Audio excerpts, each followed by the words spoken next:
dalam hadirat-Mu ya Tuhan. Dalam hadirat-Mu yang mengubahkan kami, yang menyembuhkan,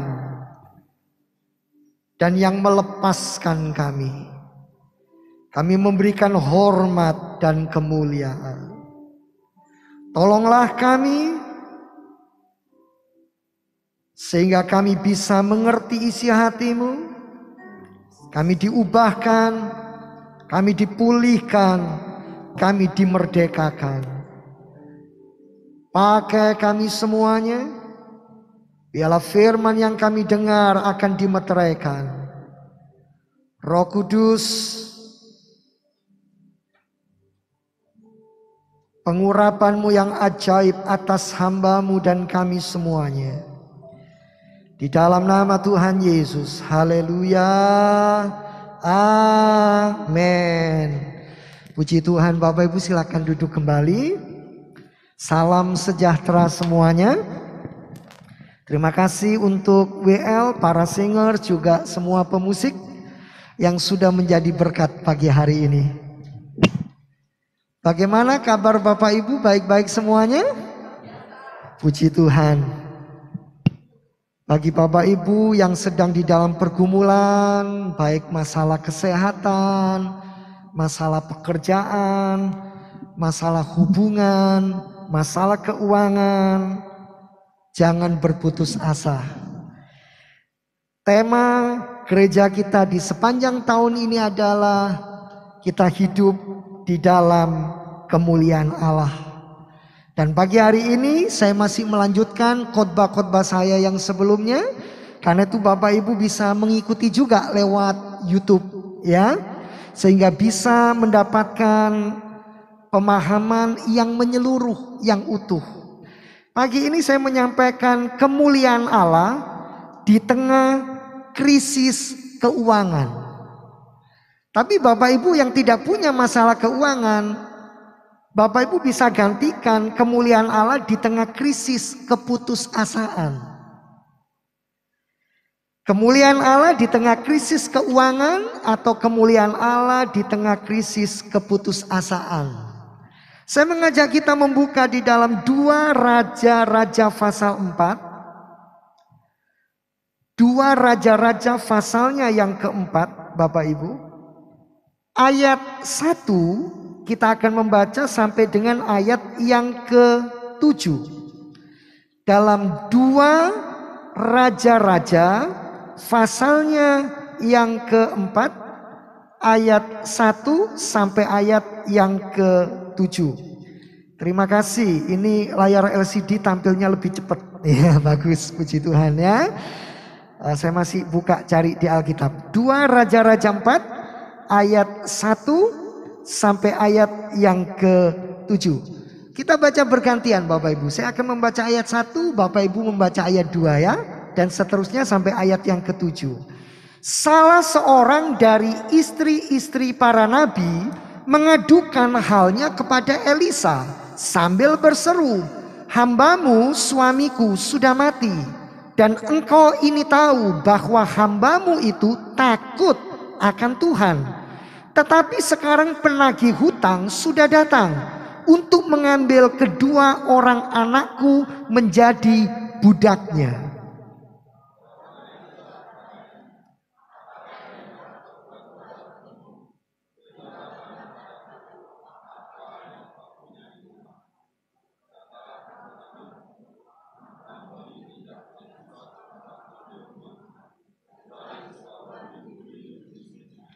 Lalu berkatalah Elisa, "Pergilah, mintalah bejana-bejana dari luar daripada segala tetanggamu.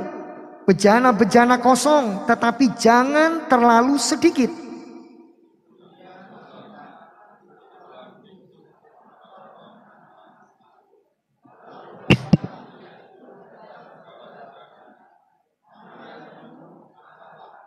Pergilah perempuan itu daripadanya, ditutup nyala pintu sesudah ia dan anak-anaknya masuk, dan anak-anaknya mendekatkan bejana-bejana kepadanya, sedang ia terus menuang.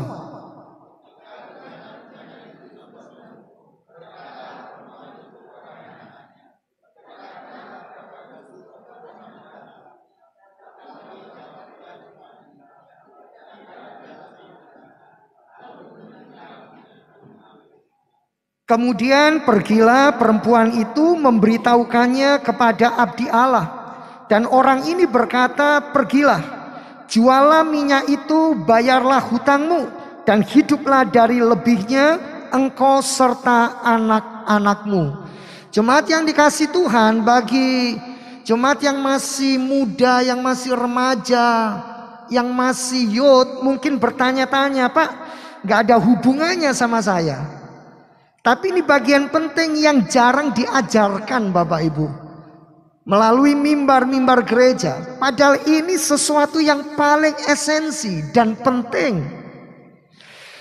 Sehubungan dengan tema kemuliaan Allah di tengah krisis keuangan, atau kemuliaan Allah di tengah krisis keputusasaan, maka kita akan belajar beberapa bagian penting Bapak Ibu dari 2 Raja-Raja 4 ini, ayat 1 sampai ayat yang ke-7. Bahkan ini adalah bagian firman yang saya belum pernah khotbahkan. Mengapa? Saya harus belajar banyak. Saya belajar bersama Tuhan. Dan saya sekarang membagikan untuk Bapak Ibu dan saudara semuanya. Supaya kita dilepaskan, dimerdekakan dari finansial kita. Dikatakan yang pertama, bagian yang pertama yang saya mau bagikan adalah dari 2 Raja-Raja 4 ayat 1 sampai 7. Ada seorang nabi Tuhan yang memiliki banyak hutang. Dalam ayat 1, salah seorang dari istri-istri para nabi mengadukan halnya kepada Elisa sambil berseru, hambamu suamiku sudah mati, dan engkau ini tahu bahwa hambamu itu takut akan Tuhan. Tetapi sekarang penagih hutang sudah datang untuk mengambil kedua orang anakku menjadi budaknya. Saudara, seorang nabi Tuhan ternyata memiliki banyak hutang. Ini menimbulkan 2 pertanyaan Bapak Ibu. Yang pertama, bolehkah orang percaya punya hutang? Bolehkah orang percaya berhutang? Karena dalam ayat ini nabi saja punya hutang. Yang bilang boleh angkat tangan. Yang bilang boleh angkat tangan, gak usah malu. 1, 2. Yang bilang tidak boleh punya hutang. Loh, kalau nabi saja punya hutang, berarti umat boleh punya hutang. Yang bilang gak boleh angkat tangan. Gak boleh ya. Gak boleh Mbak Ida ya. Jadi yang mau golput siapa nanti ya? Bapak Ibu, tahun depan kita akan pemilu, jangan golput ya. Kembali ke sini, bukan ke sana. Jadi pertanyaan pertama adalah, bolehkah orang percaya berhutang? Saya tidak membahas ini. Bagian yang ini saya tidak bahas, ya. Tapi pertanyaan yang kedua yang mendasar adalah, mengapa nabi ini berhutang? Ini pertanyaan penting Bapak Ibu. Mengapa nabi ini hutangnya banyak?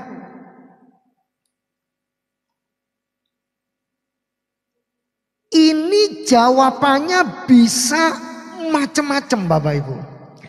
Ada yang menjawab seperti ini.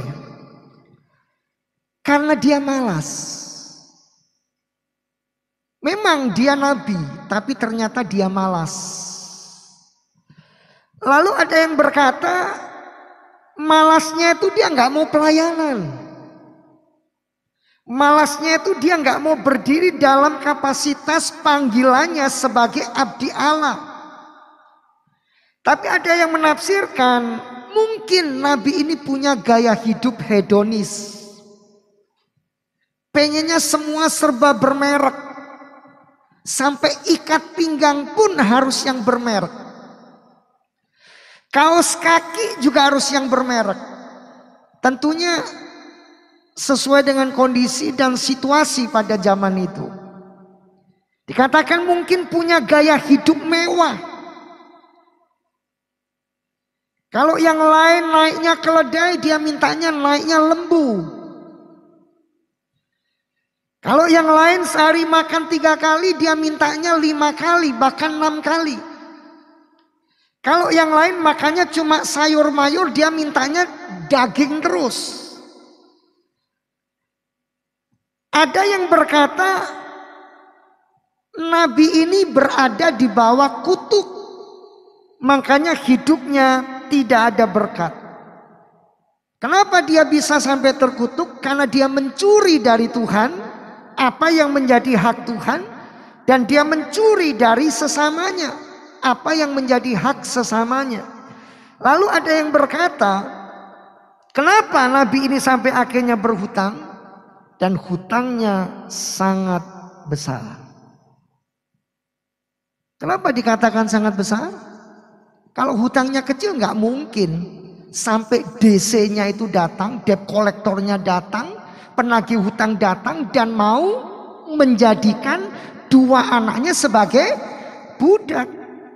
Dalam ayat 1 kan dikatakan kalimat yang terakhir, tetapi sekarang penagih hutang sudah datang untuk mengambil kedua orang anakku menjadi budaknya. Kalau hutangnya tidak besar, kompensasinya bukan dengan kedua anak yang akan dilelang di pasar budak. Kalau dikompar dengan itu berarti memang jumlah pinjamannya sangat besar. Saudara, dari semua alasan yang tadi disampaikan, mengapa? Ada yang berkata karena malas, karena gaya hidup hedonis, karena ada di bawah pengaruh kutuk keuangan. Bagian ini yang saya ingin sampaikan. Dan ini juga yang sering kali terjadi. Karena apa Bapak Ibu? Seseorang sampai akhirnya terlilit seperti ini. Bagian yang ini coba kita buka sebentar. Yesaya 5 ayat 13. Yesaya 5 ayat 13. Karena ketidaktahuan. Karena nggak ngerti. Karena nggak tahu. Kita lihat Yesaya 5 ayat 13. Yesaya 5 ayat 13, sebab itu umatku harus pergi ke dalam pembuangan. Kenapa? Sampai mengalami penderitaan oleh sebab mereka tidak mengerti apa-apa. Lihat saudara, ketidaktahuan itu bisa menjerumuskan kita dalam penderitaan hidup, dalam linangan air mata, dalam tekanan hidup yang berkepanjangan. Orang-orang yang mulia akan mati kelaparan. Orang-orang yang mulia, yang terpandang, yang dipuji, diagung-agungkan, akan mati dengan cara yang menyedihkan. Dikatakan matinya sampai kelaparan. Ini berita yang menyedihkan. Mengapa? Dan khalayak ramai akan menderita kehausan karena ketidaktahuan. Saudara, istilah ini ketidaktahuan, ketidakmengertian itu yang membuat seseorang terjerumus di dalam lingkaran yang menyesatkan. Coba kita buka Amsal 29 ayat 18. Amsal 29 ayat 18.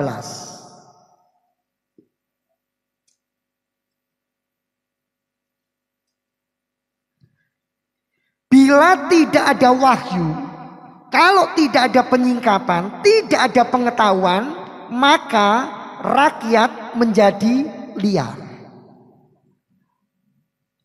Umat akan menjadi sembrono. Hidup di dalam ketidaktahuan itu membuat seseorang menjadi rakus, membuat seseorang menjadi serakah, membuat seseorang menjadi liar. Berbahagialah orang yang berpegang pada hukum. Saya sering menjumpai kebanyakan dari banyak sebab itu adalah karena ketidaktahuan. Kita buka dulu Amsal 1 ayat 7. Amsal pasal 1 ayat yang ke-7. Amsal 1 ayat 7. Takut akan Tuhan adalah permulaan pengetahuan, tetapi orang bodoh menghina hikmat dan didikan.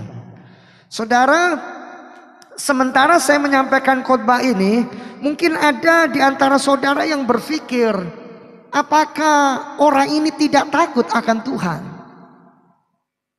Nabi Tuhan ini, orang percaya ini, orang yang sudah lahir baru ini adalah orang yang takut akan Tuhan. Kita dapat buktinya dari 2 Raja-Raja 4 ayatnya yang ke-1. Dikatakan salah seorang dari istri-istri para nabi mengadukan halnya kepada Elisa sambil berseru, hambamu suamiku sudah mati, dan engkau ini tahu bahwa hambamu itu takut akan Tuhan, takut akan Allah. Saudara, dengan saudara sudah lahir baru, dengan saudara sudah menjadi orang percaya, dengan saudara sudah hidup di dalam karunia-karunia Allah, punya jabatan-jabatan tertentu di dalam gereja, itu tidak pernah menjamin seseorang itu mampu mengelola keuangan dengan bijak. Saya belajar ini sungguh-sungguh dari Tuhan. Harus dibedakan hidup dalam kapasitas penuh karunia-karunia Roh Kudus, bisa mengajar, bisa khotbah, bisa dipakai dalam mujizat, dalam urapan yang adikodrati. Itu harus dibedakan dengan kehidupan sehari-hari dalam bertanggung jawab dengan hikmat Tuhan, mengelola berkat Tuhan. Kok tidak ada yang amin?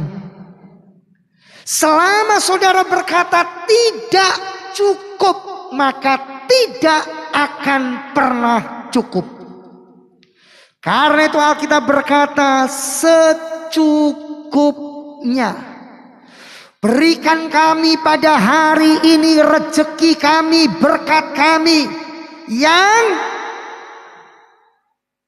siapa yang gak senang saudara ketika ditawarkan banyak keuangan, lalu saudara berpikir ini adalah jawaban doa, ini adalah berkat. Saudara terima terus, saudara terima terus, saudara tampung terus. Saudara pikir saudara bisa investasikan untuk banyak hal, tapi saudara tidak punya pemasukan. Bagaimana saudara bisa membayar, mengembalikan uang yang dipercayakan, yang dipinjamkan kepada saudara? Karena ketidaktahuan inilah saudara senang ketika mendapat banyak penawaran, diberi banyak uang, saudara terima saja. Saudara pikir bisa diinvestasikan. Ketidaktahuan inilah yang menyebabkan seseorang akhirnya terlibat hutang yang besar. Saudara, investasi itu baik. Investasi itu dibenarkan kalau saudara berinvestasi dengan uang saudara sendiri. Itu yang benar, itu yang tepat. Terkadang karena satu dan lain hal, saudara bisa berinvestasi dengan dana yang lain, tapi saudara punya perhitungan yang tepat. Dan saudara sudah punya bukan hanya perhitungan yang tepat, tapi keuangan yang memang saudara miliki. Saudara, bagaimana dengan penawaran-penawaran yang hari-hari ini merajalela di mana-mana? Saudara nggak perlu pergi ke mall, saudara nggak perlu lagi pergi ke toko dengan membawa uang tunai. Cukup dengan plastik yang kecil sebesar kartu nama, dan saudara bisa membeli apapun yang saudara mau. Lebih-lebih kalau plastik kecil ini limitnya, nilai yang diberikan oleh bank tidak hanya puluhan juta, tetapi ratusan juta.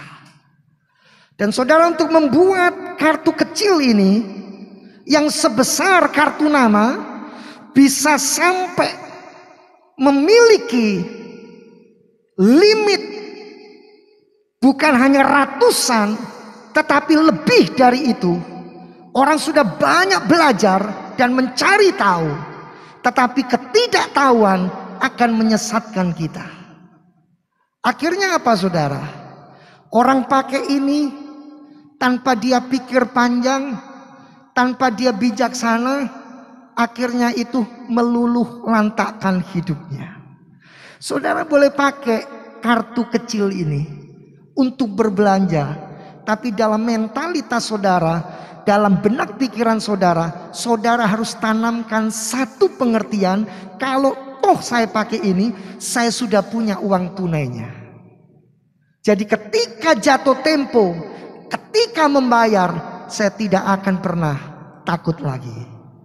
Saudara, ketika kita tidak mengelolanya dengan bijaksana, saudara akan seperti salah seorang dari nabi Tuhan ini yang diurapi Tuhan secara spektakuler. Namanya nabi itu menyampaikan firman Allah, menjadi jubirnya Allah, menyampaikan demikianlah Tuhan berkata, demikianlah Tuhan berfirman.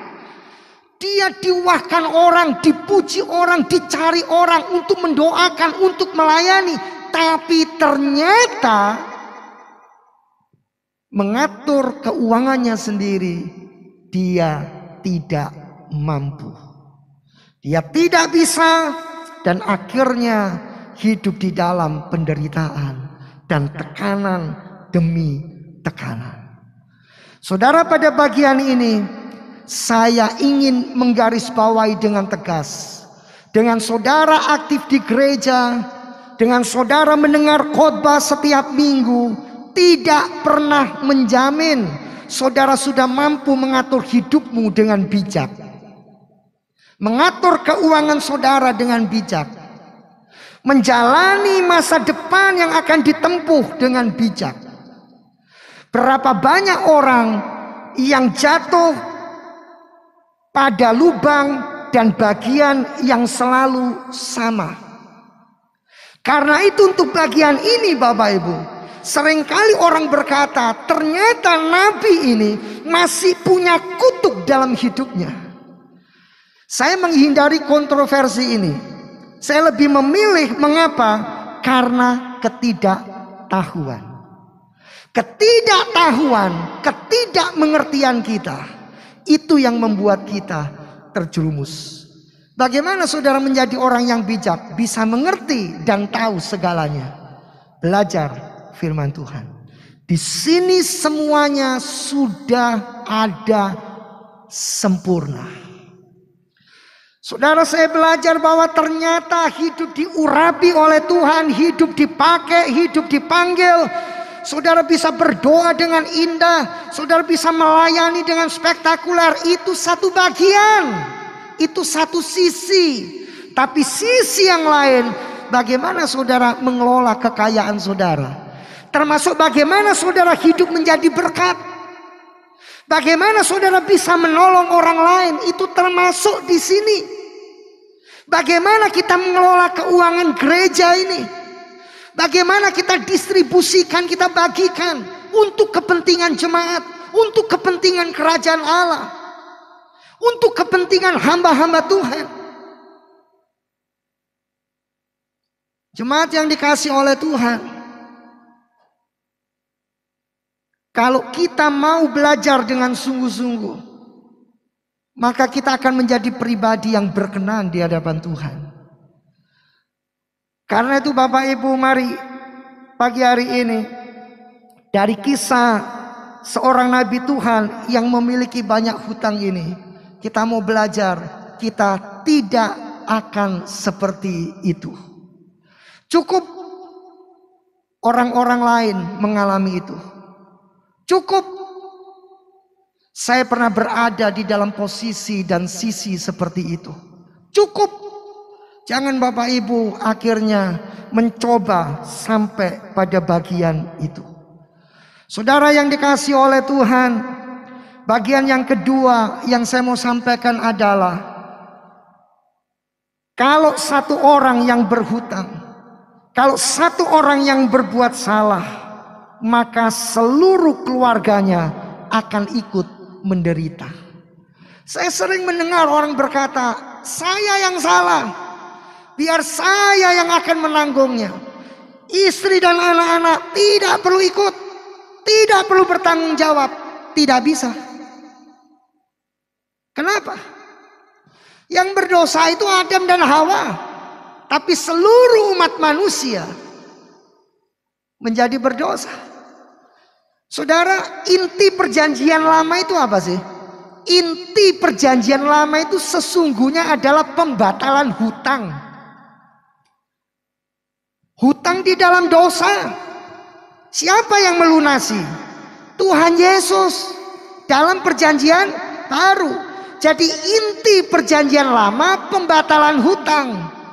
Inti perjanjian baru, hutang sudah dibatalkan karena ditebus oleh darah Yesus, lewat Yesus Kristus sendiri. Amin. Kita lihat sih, apa benar satu orang yang berhutang, satu orang yang berbuat salah, maka seluruh keluarganya ikut menderita. Ikut menderita enggak istrinya? Ikut menderita enggak anaknya? Kita lihat ayat 1, kita baca kembali sampai ini menjadi rema. Sampai ini menjadi nyata, ya. Salah seorang dari istri-istri para nabi mengadukan halnya kepada Elisa. Kalau ini hal yang menyenangkan, kenapa mesti harus cerita? Cari Elisa, datang kepada Elisa, hamba Tuhan yang dianggap lebih senior, sambil berseru, hambamu suamiku sudah mati, dan engkau ini tahu bahwa hambamu itu takut akan Tuhan. Tetapi sekarang penagih hutang sudah datang. Saudara, enggak diceritakan di sini sudah berapa kali debt kolektornya datang, penagih hutangnya datang. Enggak diceritakan. Tapi saya yakin ini cukup mewakili penderitaan ibu ini. Untuk mengambil kedua orang anakku menjadi budaknya. Siapa yang tega? Siapa yang rela? Kedua anak akan direbut, dilelang di pasar budak. Bukan diambil jadi anak angkat, bukan. Bukan akan dididik, disekolahkan, bukan. Bukan Bapak Ibu. Ini berarti tidak cuma istri Nabi ini yang menderita, yang dengan derayan air mata datang kepada Elisa, tetapi kedua orang anaknya. Saudara bisa bayangkan bagaimana batin kedua orang anaknya. Nggak disebut, nggak diceritakan di sini. Tapi saya percaya tidak akan happy lah.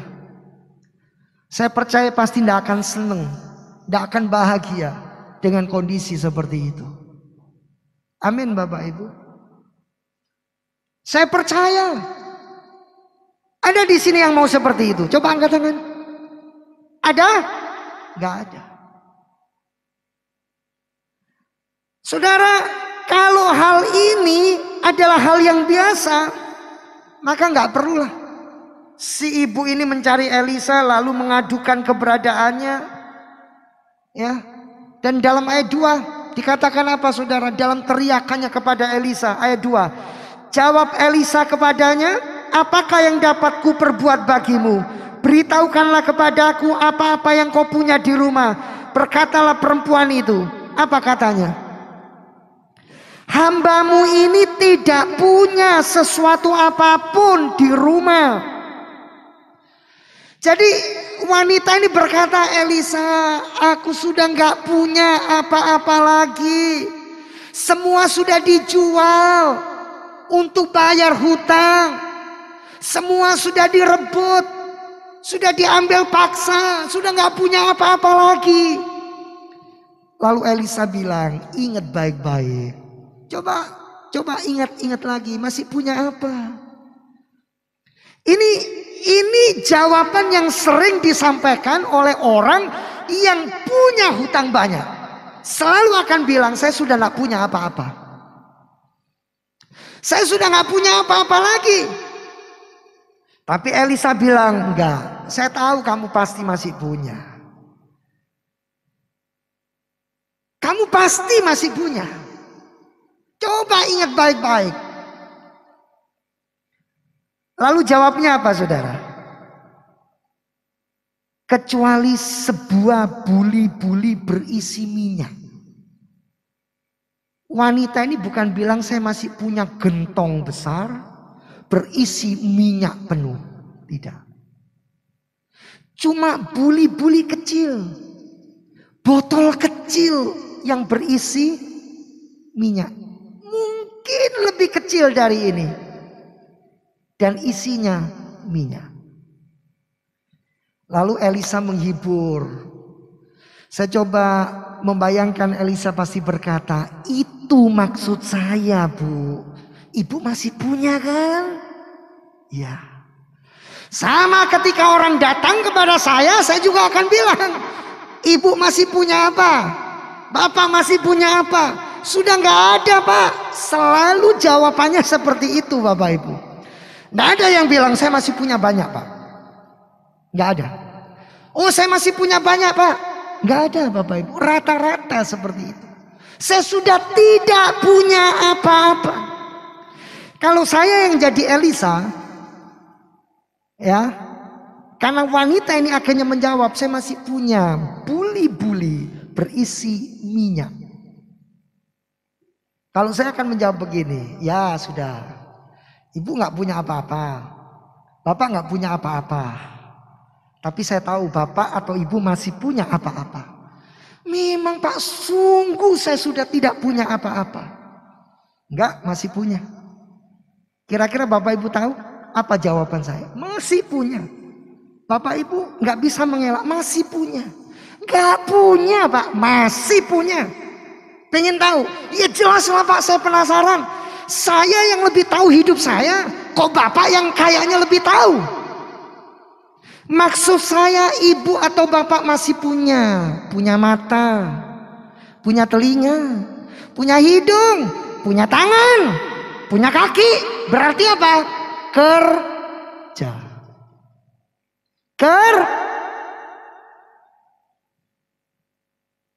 Kerja. Bapak ibu masih punya hikmat, wisdom. Tuhan akan kasih hikmat. Bapak ibu masih bisa jual kerupuk. Bapak ibu masih bisa jual tisu. Saudara bisa mengerjakan apapun yang Tuhan berikan.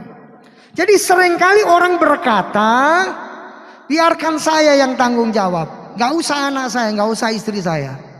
Biar saya yang tanggung jawab. Gak usah suami saya, biar saya aja. Gak bisa. Apalagi zaman sekarang Bapak Ibu, yang namanya jejak digital. Itu Facebook saudara akan dicari, dilacak. WA saudara akan dimasuki. Pokoknya segala macam yang saudara punya akan dikejar, ditelusuri. Singkatnya, bahkan di lubang semut pun saudara akan dicari. Ke gunung yang paling tertinggi pun saudara akan dikejar. Ada yang bilang paling cuma 2 tahun, Pak, sesudah itu selesai. Siapa yang bilang? Secara teoritis dulu itu 2 tahun. Secara teoritis katanya berubah jadi 5 tahun. Secara teoritis ada yang bilang 10 tahun diputihkan. Selama saudara tidak menyelesaikan pembayaran, saudara akan terus dikejar. Sampai kapanpun. Dan itu akan menjadi catatan buat tim untuk terus mengejar dan mencari. Saudara, dari tidak tahu saya menjadi tahu. Dan saya sekarang banyak membantu dan menolong dan mengarahkan orang-orang supaya terlepas dari jerat ketidaktahuan ini. Saudara, bagian yang pertama yang saya sampaikan adalah ada seorang nabi Tuhan yang memiliki banyak hutang. Bagian yang kedua, kalau satu orang yang berhutang, satu orang yang berbuat salah, maka seluruh keluarga akan ikut menderita. Bagian yang ketiga yang saya mau sampaikan adalah ini adalah satu-satunya. Semua katakan satu-satunya. Ini adalah satu-satunya jalan keluar agar terlepas dari kehidupan berhutang. Ada yang pengen tahu? Coba angkat tangan. Loh, nggak pengen tahu? Kalau nggak pengen tahu ya sudah, khotbahnya selesai. Sampai 2 bagian aja. Ini satu-satunya jalan keluar, Bapak Ibu. Maksud saya dengan cerita ini, ketika Bapak Ibu bertemu banyak orang yang kondisinya seperti nabi ini, tunjukkan jalannya. Bapak Ibu kasih tahu, ini loh satu-satunya jalan keluar agar terlepas dari kehidupan berhutang. Loh Pak, masa cuma satu-satunya cara Pak? Nggak ada cara lain. Ini cara yang paling jitu. Ini cara yang paling mujarab. Satu-satunya yang esensi. Baru nanti dari satu ini saudara bisa mengembangkan cara-cara berikutnya. Nah, apa saudara satu-satunya jalan keluar agar terlepas dari kehidupan berhutang? Ada yang mau jawab? Apa satu-satunya cara di sini? Saudara, coba, apa yang pertama? Ada yang mau jawab? Saya bilang ini satu-satunya jalan keluar agar terlepas dari kehidupan berhutang. Apa? Satu-satunya. Kerja. Ya. Kerja, nggak salah, betul. Tapi ada yang mendahului itu. Nabung, ya betul. Ada yang mendahului itu. Saudara, Israel itu sudah keluar dari Mesir. Betul ya? Tapi Mesirnya belum keluar dari hatinya orang Israel. Makanya kalau ngomel apa? Coba gitu kan enak waktu di Mesir. Selalu orientasi hidupnya Mesir. Berarti apa? Jalan satu-satunya adalah bertobat. Lupa Nabi masa belum bertobat? Lah nyatanya iya. Lupa masa gembala sidang? Iya, pada bagian yang itu harus bertobat. Bertobat itu artinya apa? Jangan mengulangi kesalahan. Dan saudara lihat janda ini. Dia betul-betul bertobat loh. Makanya dengan bertobatnya dia cari Tuhan. Yaitu mencari Elisa. Elisa itu artinya Tuhan penyelamatku. Elisa itu artinya Tuhan juru selamatku. Jadi nggak ada jalan lain untuk ibu ini kecuali mencari Tuhan. Dengan begitu berarti dia harus bertobat, tidak mengulangi kesalahan. Dan saya buktikan, buktinya apa? Tidak disebutkan dia memperbesar hutangnya. Betul? Oh, karena suamiku seperti ini, aku akan cari hutangan yang lebih besar. Tidak. Yang ada dalam pikiran kita, yang ada dalam pikiran saya, itu dulu seperti itu. Harus cari hutangan yang lebih besar untuk menutup hutang yang kecil. Kalau itu ada dalam pikiran kita, buang dulu jauh-jauh. Yang benar adalah bertobat, datang kepada Tuhan, tidak memperbesar hutang, dan tidak tutup lubang gali lubang. Bapak Ibu yang tidak mengerti apa artinya tutup lubang gali lubang, saya yakin pasti tahu. Kecuali anak-anak mungkin nggak tahu, nanti tanya mama papanya sendiri ya. Apa artinya tutup lubang gali lubang? Kalau seperti itu, saudara akan jatuh pada lubang yang sama. Ini adalah satu-satunya jalan keluar, tidak ada yang lain. Ketika saudara berani mengakui dosa saudara, saudara betul-betul datang kepada Tuhan, maka Tuhan akan memberikan jalan keluar. Saudara tidak perlu malu, justru perbesar kapasitas iman saudara. Lalu Elisa berkata, apa yang dapat ku perbuat bagimu? Beritahukanlah kepadaku apa-apa yang kau punya di rumah. Berkatalah perempuan itu, hambamu ini tidak punya sesuatu apapun di rumah kecuali sebuah buli-buli berisi minyak. Lalu berkatalah Elisa, pergilah, mintalah bejana-bejana dari luar, daripada segala tetanggamu, bejana-bejana kosong tetapi jangan terlalu sedikit. Artinya apa saudara? Saudara tidak perlu malu ketika saudara harus mengakui kesalahan saudara. Dan saudara percayalah akan ada pertolongan. Perbesar kapasitas iman saudara. Kemudian ayat 4. Kemudian masuklah, tutuplah pintu sesudah engkau dan anak-anakmu masuk. Lalu tuanglah minyak itu ke dalam segala bejana. Mana yang penuh, angkatlah.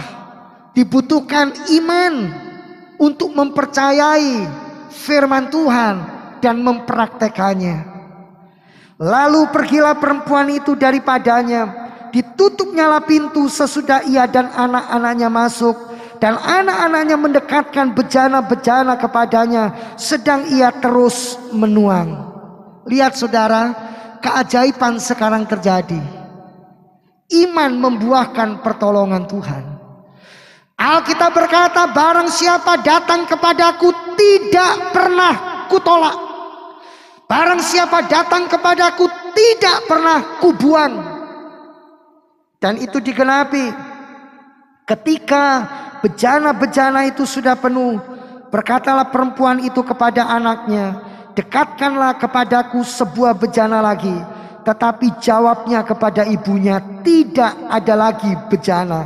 Lalu berhentilah minyak itu mengalir. Saudara, Allah yang disembah oleh Elisa adalah Allah yang Bapak Ibu dan saya sembah.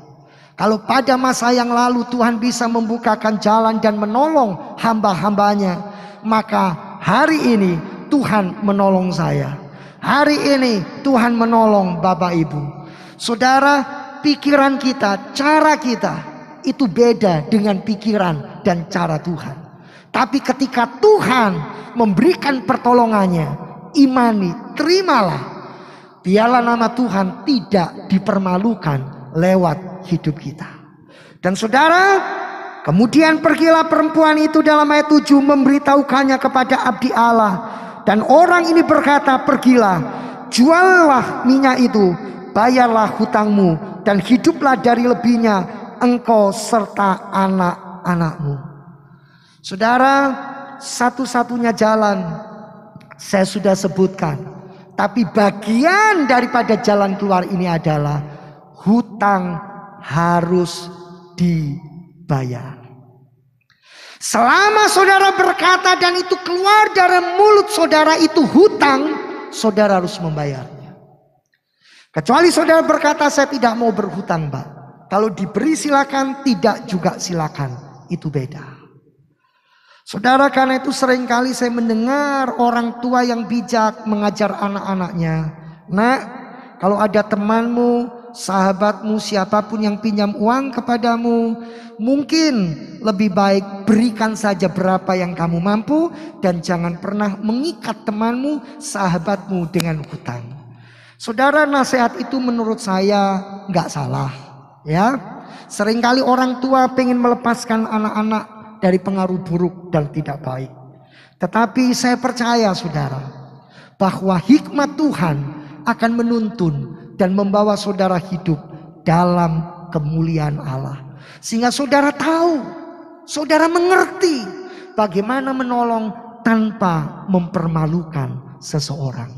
Bagaimana saudara mengangkat tanpa menjatuhkan lebih dalam, tapi mengangkat secara perlahan-lahan. Saudara, ketika saya berada di dalam posisi-posisi yang sulit di dalam hidup, ada beberapa orang yang betul-betul nomor HP saya di reject. Saya tidak pernah sakit hati, saya tidak pernah marah. Saya berterima kasih sama Tuhan. Kenapa? Karena saya menemukan saudara yang sejati adalah saudara yang ketika kita susah, dia ada bersama kita. Amin. Ada gula itu selalu ada semut. Kalau saudara lagi berlimpah-limpah, siapa yang gak mau dekat saudara? Oh, pasti saudara jalan semua orang akan ikut. Tapi kalau saudara lagi terpuruk, saudara di dalam penderitaan dan kesulitan, siapa yang mau dekat sama saudara? Jangan deket-deket, itu banyak kutunya. Nanti kamu kena kutu. Pernah dengar ya? Oh banyak Bapak Ibu. Orang yang menyalah mengerti, orang yang tidak bisa memahami, orang yang tidak pernah tahu cerita secara keseluruhan, itu akan gampang terpancing. Justru Yesus berkata, aku datang untuk orang yang sakit, aku datang bukan untuk orang yang sembuh. Amin. Justru kalau saudara ada orang sakit, saudara harus bawa dia kepada Kristus. Selamatkan hidupnya. Dan hari ini dengan apa yang Tuhan izinkan dan berikan, saya belajar untuk membawa orang-orang dimerdekakan, dipulihkan, dilepaskan, dibebaskan dari segala keterpurukan finansial. Saya melihat orang-orang yang boleh mengalami hidup ini indah di dalam Kristus. Karena apa? Yesus sudah menebus dan menyelesaikan semuanya di atas kayu salib. Amin. Puji Tuhan. Jadi hutang harus kecuali memang saudara dibebaskan. Kecuali saudara memang diberitahu sudah lunas. Siapa yang menebus hidup kita? Yesus Kristus. Dari segala kutukan hutang dalam perjanjian lama. Pada akhir ibadah ini ya Tuhan, kami merasakan hadirat-Mu ada di tempat ini.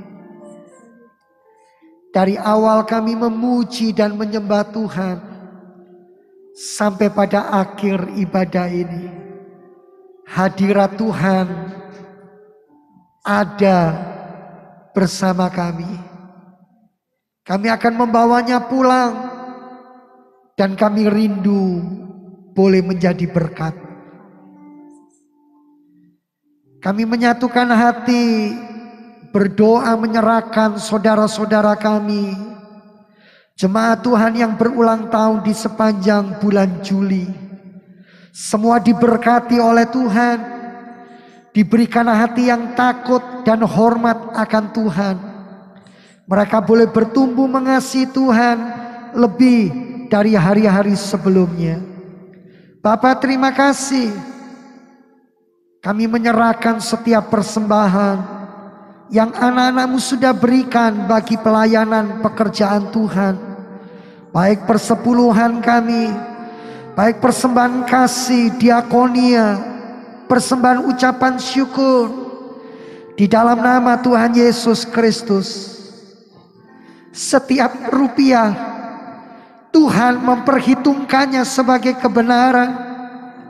Tuhan memberkati jerih lelah pekerjaan anak-anak-Mu. Adalah janji-Mu ya Tuhan. Kami boleh hidup dalam kemuliaan-Mu. Kami boleh menjadi berkat. Terima kasih Tuhan Yesus. Sebelum anak-anak-Mu pulang, para malaikat-Mu sudah membawakan berkat bagi kami semua.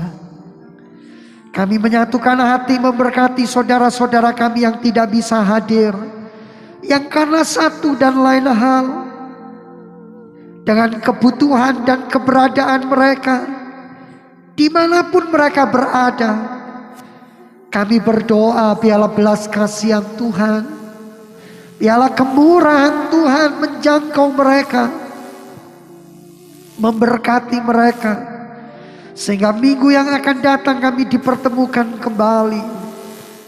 Kami boleh beribadah di dalam hadirat Tuhan yang luar biasa. Bapak terima kasih.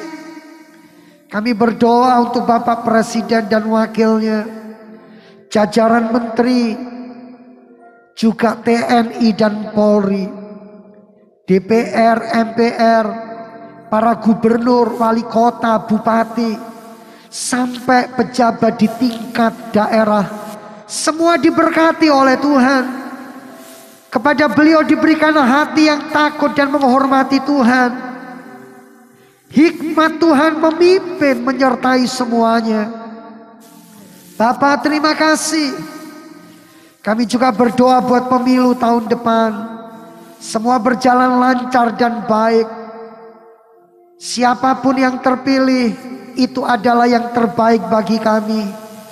Dan Tuhan izinkan kami untuk memilih, dan kami tidak pernah salah dalam memilih. Terima kasih. Kami juga berdoa jauhkan negeri kami dari pertikaian, dari percideraan, dari pertumpahan darah. Pemilu berjalan aman, lancar dan damai. Perekonomian, politik, sosial, budaya, semua berjalan dengan baik. Indonesia penuh kemuliaan Tuhan. Hujan keselamatan dan pertobatan akan terjadi di negeri kami. Bapa, sebelum umat-Mu pulang, kami percaya kasih sayang dan kemurahan-Mu melimpah bagi kami semua. Kami juga mendoakan partner-partner pelayanan dimanapun beliau berada. Biarlah tangan kasih dan kemurahan Tuhan melimpah dan mengalir bagi semuanya. Mari Bapak Ibu jemaat yang dikasihi Tuhan, angkatlah kedua belah tangan-Mu. Sekarang arahkan hatimu kepada sorga. Terimalah berkat dari Allah Bapa, cinta kasih kemurahan Tuhan Yesus Kristus Sang Putra, di dalam persekutuan Allah Roh Kudus akan menyertai dan memimpin hidupmu sekarang bahkan sampai selama-lamanya. Pulanglah, terimalah berkatnya dalam nama Tuhan Yesus. Terpujilah Tuhan. Haleluya. Amin.